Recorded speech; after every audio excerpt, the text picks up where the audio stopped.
Bismillahirrahmanirrahim. Let's see this highly reflective, thought-provoking and philosophical topic. There are two tragedies in life. One is not to get your heart's desire. The other is to get it. Closely connected with this topic is a quotation by famous English 19th century poet Robert Browning. But a man's reach should exceed his grasp. Or, what's a heaven for? This quotation is closely connected with our topic. There are two tragedies in life. One is not to get your heart's desire. The other is to get it. Obviously, the essay is about man and man's life. Man is ambitious. He cherishes ideals. He has his desires, his yearning, his aspirations, and he wants to achieve the goals, the aims he has set before him. And he tries his level best to get his aims, to achieve his goals. And it happens to be a lifelong struggle. Every struggle has its end, its consequences, its results. The results may be according to your desires or may not be. To understand this topic, to make the understanding easier, I would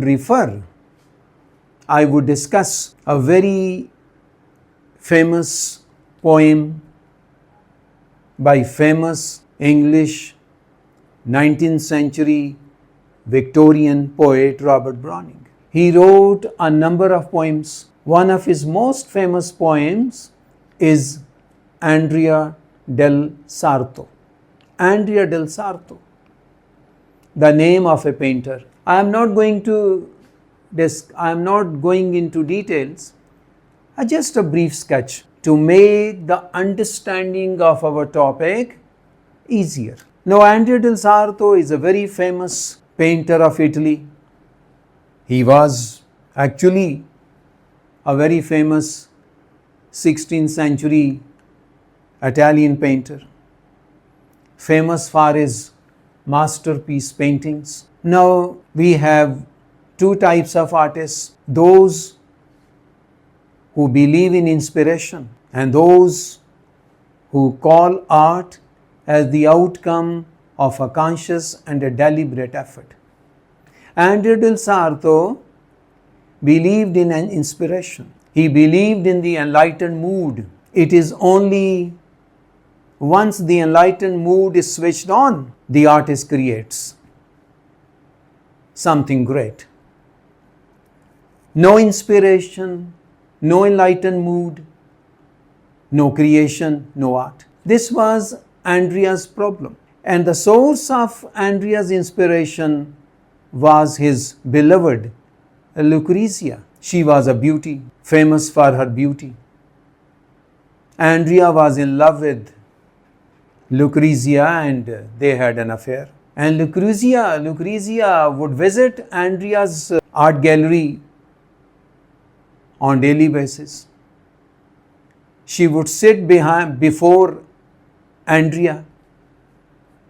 The result would be inspiration, the enlightened mood, and Andrea would start painting. He would create beautiful paintings. People would love to purchase his paintings. And this is how Andrea earned a lot of wealth. He became famous. He became wealthy. Lucrezia was Andrea's inspiration.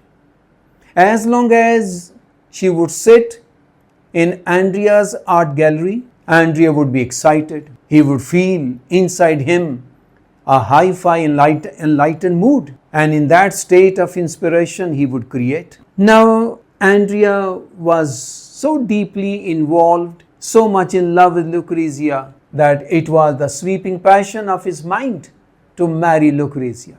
And the marriage takes place. Andrea marries Lucrezia. And now he is overjoyed that Lucrezia, being his wife, she would be present in his art gallery, and he would keep on painting beautiful masterpiece pictures. But unfortunately, Lucrezia was a faithless woman.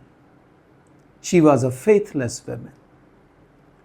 She had a number of suitors, a number of lovers. She would give them time, even after marriage. When she would be sitting inside Andrea's art gallery, outside could be heard the whistling sound of her lovers. They would start whistling as an indication.